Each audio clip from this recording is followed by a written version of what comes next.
आज से करीब 1.5 महीने पहले मैंने अपने चैनल पर गूगल गियर पर एक वीडियो पोस्ट किया था। इस वीडियो को अब तक 1.5 लाख से भी ज़्यादा व्यूज़ मिल चुके हैं।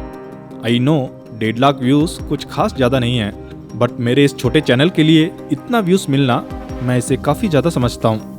इसके साथ ही मैंने इसके ऊपर एक शॉर्ट्स भी पोस्ट किया था जिस पर करीब 4 मिलियन से भी ज़्यादा व्यूज़ मिले हैं। तो आज के इस वीडियो को बनाने का मेन रीज़न ये है कि मेरे उस गूगल गियर वाले वीडियो और शॉर्ट्स पर ऐसे कई कमेंट्स आए हैं कि लोगों को उस वीडियो पर बताई गई कैलकुलेशन पर यकीन करना मुश्किल हो रहा है। कुछ भाइयों का कहना है कि भाई कुछ भी वीडियो बना दे रहे हो, इस छोटे से गियर सिस्टम को ब्रह्मांड की सारी ताकत के साथ कैसे कंपेयर कर रहे हो। कुछ कहते हैं भाई मोटर लगा दो, आरपीएम बढ़ा दो तो आखिरी गियर का एक चक्कर जल्दी पूरा हो जाएगा। तो कुछ कह रहे हैं भाई इस लास्ट गियर को डायरेक्टली घुमा दो, वेट क्यों करना। और कई लोगों का तो ये सिंपल सा ही क्वेश्चन था कि ये गियर बनाया ही क्यों है। तो इन सारे सवालों का जवाब इस वीडियो में आपको मिलने वाला है। स्वागत है दोस्तों आप सभी का इन्फोशियस चैनल में। काफी लोग गियर सिस्टम के प्रिंसिपल्स को समझते हैं, टॉर्क को समझते हैं और मोस्ट इम्पॉर्टेंटली एक्सपोनेंशियल के पावर को भी समझते हैं। लेकिन ये वीडियो उन लोगों के लिए है जो इस गियर सिस्टम को हल्के में ले रहे हैं, क्योंकि वो एक्सपोनेंशियल के पोटेंशियल को नहीं पहचानते हैं। तो सबसे पहले मैं एक्सपोनेंशियल के असली पावर को आसानी से समझाने के लिए एक छोटी सी स्टोरी सुनाता हूँ। हो सकता है आप में से कई लोगों ने इसे पहले भी सुना होगा। तो होता ये है कि एक बहुत ही धनी राजा हुआ करता था और वो राजा शतरंज के खेल यानी चेस में काफ़ी माहिर था। राजा ने पूरे गाँव वासियों को ये न्योता दिया कि जो राजा को चेस में हराएगा तो उसे वो जो मांगे वो इनाम मिलेगा। इस प्रतियोगिता में एक बुद्धिमान कवि ने भी भाग लिया था। जितने भी कंटेस्टेंट थे वो सब राजा से हार गए, लेकिन सिर्फ ये कवि ही ऐसा इंसान था जिसने राजा को ही हरा दिया। राजा के पास धन की कोई कमी नहीं थी, इसलिए राजा ने पूछा अपने इनाम में जो चाहे मांग सकते हो। राजा के सामने खड़े होकर उस कवि ने एक छोटी सी विनती की कि मुझे चावल के कुछ दाने चाहिए। पहले तो राजा ये सुनकर आश्चर्य हुआ कि उससे चावल के दाने मांगे जा रहे हैं। उन्हें लगा कि शायद ये अधिक मात्रा में मांग सकता है, लेकिन राजा के पास अनाज की कोई कमी नहीं थी। तो राजा ने पूछा उसे कितने चावल के दाने चाहिए। कवि ने एक असामान्य शर्त प्रस्तावित की, शतरंज के पहले स्क्वायर यानी खाने में मुझे 1 चावल का दाना दो, दूसरे खाने में 2 और फिर तीसरे खाने में 4। ऐसे ही करते करते हर एक खाने के लिए संख्या को 2 गुना करते रहो जब तक कि 64वें तक ना पहुंच जाएं। राजा फिर अचंभित रह गया। चावल के कुछ दानों की मांग 64 बार दुगना करते जाओ, बस इतना ही। इस तरह की मांग उनके विशाल धन और शक्ति का अपमान करने जैसा लग रहा था। जल्द ही उनका ये आश्चर्य इरिटेशन में बदल गया, लेकिन उन्होंने अपना वचन दिया था। तो राजा ने अपने कुछ सेवकों को बुलाया और कहा कि इनकी मांग अभी इसी वक्त पूरी कर दो। कवि ने कहा नहीं महाराज, इसमें समय लगेगा, आपके भंडार में इस वक्त तो इतने अनाज नहीं होंगे। मैं फिर कभी आता हूँ, आप थोड़ा थोड़ा करके मुझे दे दीजिए। ये बातें राजा को अपमानजनक लगी कि एक मामूली सा कवि इतने बड़े रियासत के राजा को, जो कई गांवों को कई सालों तक खिला पिला सकता है, उसके धन दौलत को तुच्छ समझ रहा है। क्या राजा के पास इतना भी धान नहीं कि वो इस कवि की मामूली सी मांग पूरा कर दे। राजा गुस्से में तुरंत अपने सेवकों को आदेश दिया कि कवि ने जो मांगा है उसे दो और उसे मेरे नजरों से दूर करो। कवि मुस्कुराता देखता रहा। सेवक आए, पहले स्क्वायर में 1 दाना रखा, फिर दूसरे में 2, तीसरे में 4, फिर चौथे में 8। इस तरह वो रखते गए।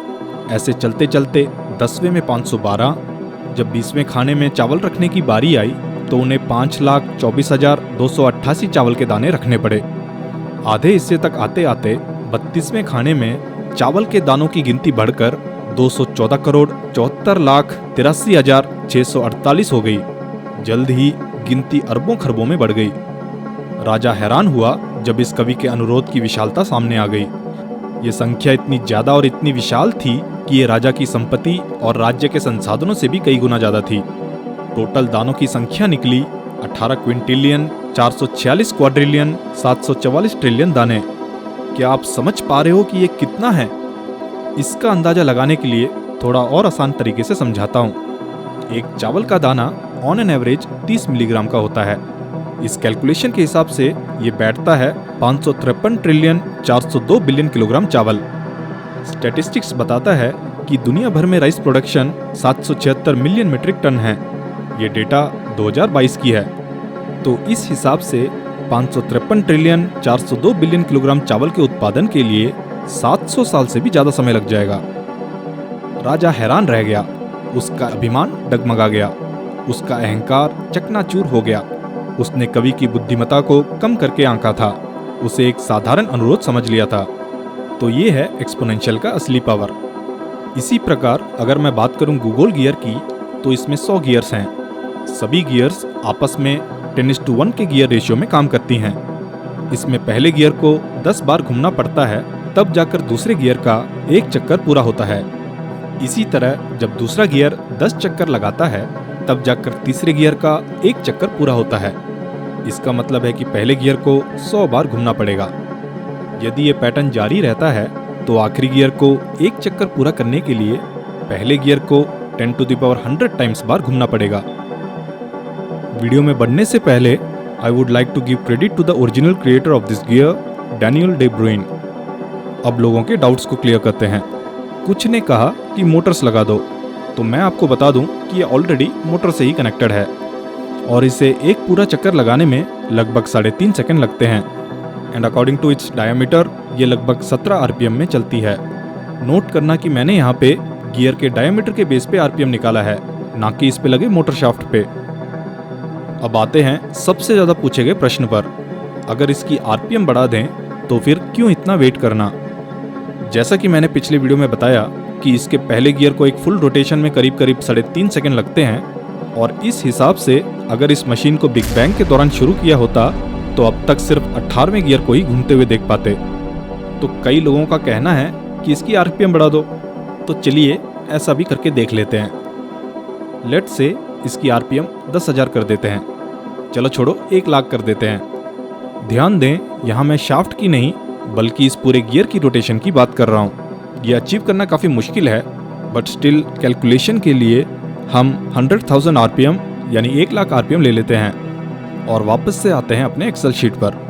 तो आप यहाँ देख सकते हैं कि फर्स्ट गियर 1 मिनट में 1 लाख चक्कर काटता है, तो सेकंड गियर 10,000 और थर्ड गियर 1,000। इस हिसाब से चलते रहें तो 6th को 1 मिनट, 10th को 6 दिन और 22 घंटे, ऐसे ही चलते चलते 18th को 1.9 मिलियन ईयर्स। जैसा कि हमने देखा कि इसके एक्चुअल रोटेशन स्पीड में बिग बैंग से लेकर अब तक सिर्फ 18वें गियर तक की एक फुल रोटेशन हो पाती है। वहीं जब हम 1 लाख आरपीएम कर देते हैं तो इस सिनेरियो में 22वां गियर अराउंड 70% रोटेशन ही पूरा कर पाता है, यानी 20 सेकंड को फुल रोटेशन में अभी भी कोई 5 बिलियन साल लगेंगे और अभी तो 88 गियर्स बाकी हैं। तो देख लो कितना ही फर्क पड़ा है। यहाँ तक कि अगर आप लाइट के स्पीड से भी घुमाओगे तो भी ज़्यादा फर्क नहीं पड़ेगा। इसकी भी कैलकुलेशन मैं आपको दिखा देता हूँ। जैसा कि हम जानते हैं कि लाइट की स्पीड अराउंड 3 लाख किलोमीटर पर सेकंड होती है और मीटर पर सेकंड में इतनी होती है।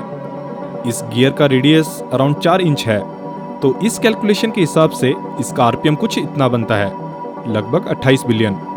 यानी लाइट के स्पीड पर यह गियर 28 बिलियन आरपीएम पर रोटेट करेगी।